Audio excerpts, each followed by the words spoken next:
But, man, that one, I kind of side railed with that. I did not intend to get into the whole Sylvia Plath rant, but here we are. But yeah, so with Girl in Pieces, though, I started reading it and I was like, well, first of all, I started, like, annotating the shit out of everything, because that's what I was doing with Bell Jar, where I was like, okay, this is good, and this is why this is good, and this is how to do it, basically, like, without just, like, blatantly copying. It's like, okay, like, the best example, which I think this one actually came from Girl in Pieces, not Plath. Doesn't matter, you get the idea. It's like basically starting a sentence like a blank blank blank. It's like the metaphor is right there. The metaphor is direct. The metaphor is, I said metaphor, oh my gosh, simile, I can't think. The simile is like literally the opener of a paragraph, of a chapter, whatever. That was revolutionary to me. Because, like, yeah, have I written like that subconsciously a couple times? Probably. But it's not something I think about, and it's really, really powerful.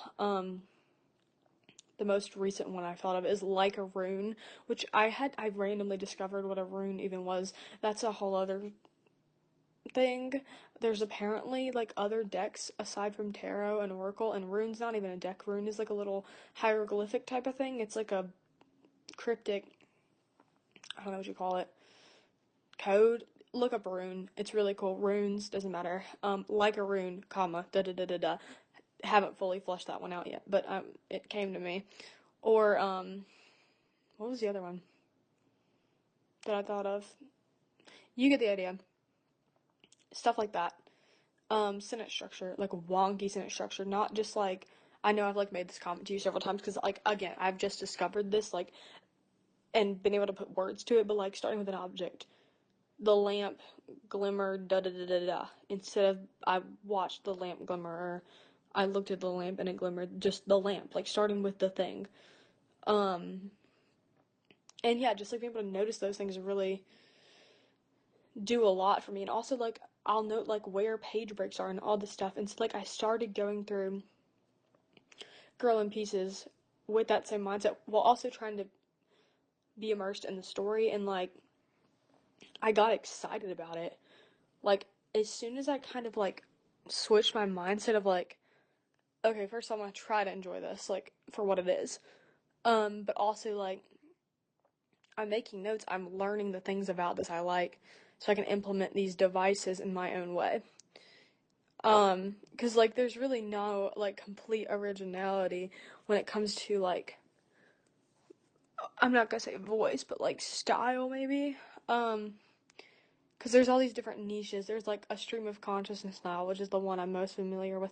Then there's more direct style, like, with, like, again, murder mysteries or stuff like that. It's very stoic styles, very detail-heavy styles, all different types of styles or whatever. But yeah, that really deeply, like, was a huge shift in me. And, like, again, I do think the issue of jealousy or envy is still gonna come up, always gonna come up. Like, it's gonna be a thing.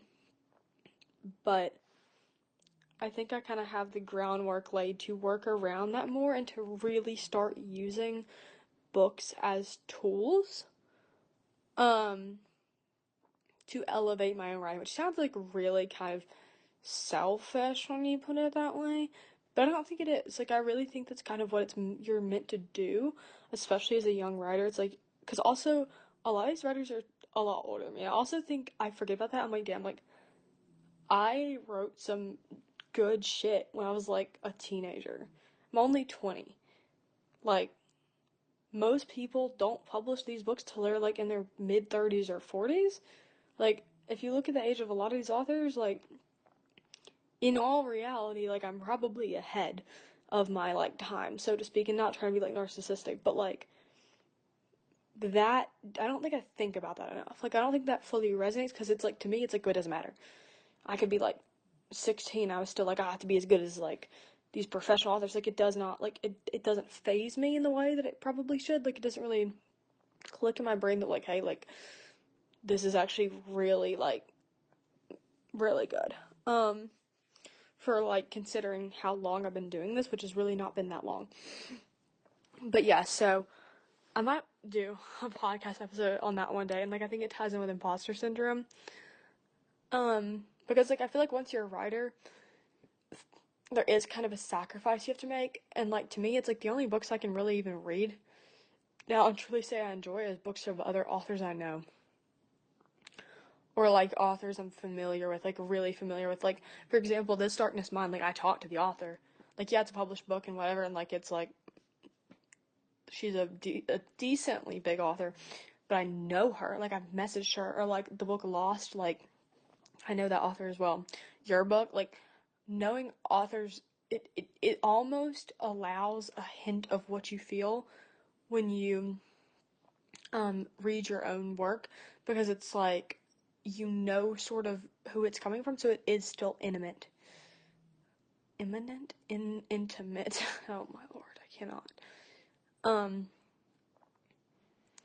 So I do think that's kind of like, that's a neat thing that is gained with being a writer, but I do think I think it's like the elephant in the room no one wants to talk about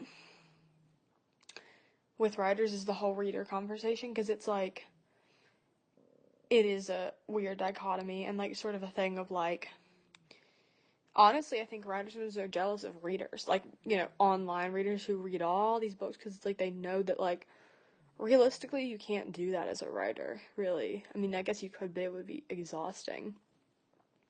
Because reading takes so much mental and emotional work, like, it really does. Yeah, I think this could also potentially apply to watching shows and films, but I think reading books is, like, the biggest one, because it hits the hardest. But yeah, I'm really proud of those, like, revelations. Proud's not actually, I didn't really do anything, it just came to me, and then God was like, hey, like, read the book, or at least, like, start the book. Like, I don't really feel pressure to finish anytime soon, but, like, sort of, like, face this fear, face this frustration head on. So I do think there's something there. Sort of, like, facing that thing that's, like, making you, like, anxious, or, like, envious or whatever, and that's just, like, I don't know. Like I said, that's how my feelings are about it right now. That might change, but I really hope this helps my writing. There's my underlying thing. It's like, I hope my writing is better. But, yeah. Okay, I'm literally recording this from my bathtub right now. Because you gave me the idea of like saying something to be on the podcast or whatever, and the idea came to me, and I'm like, okay, I need to get this out before I completely forget what I'm trying to talk about. So basically, this is Kimberly, by the way. um, I don't really struggle with reading books that I'm jealous of. Um, but like I struggle with a similar fear, and that's the fear of writing my own book, which is really sad. It really is, because like it's my passion project. Um, I should be like happily writing it. Well, that's what I tell myself. There's really not, writing is different for everyone. It's not really that there should be a certain way to write or a way to experience writing. Um, I don't really want to put myself in that box, because, you know, writing's different for everyone. My experience won't be the same as someone else's experience. But like,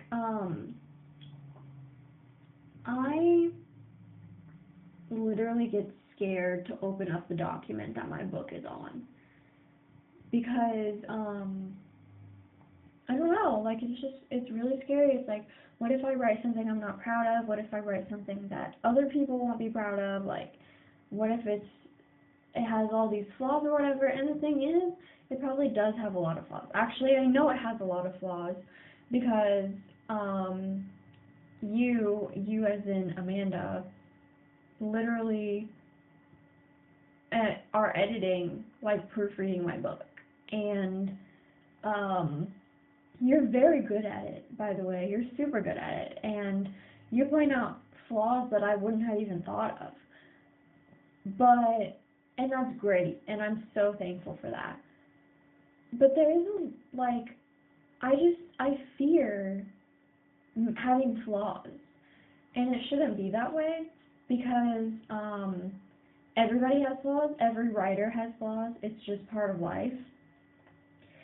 And that fear, like, one of my favorite phrases ever is do it scared.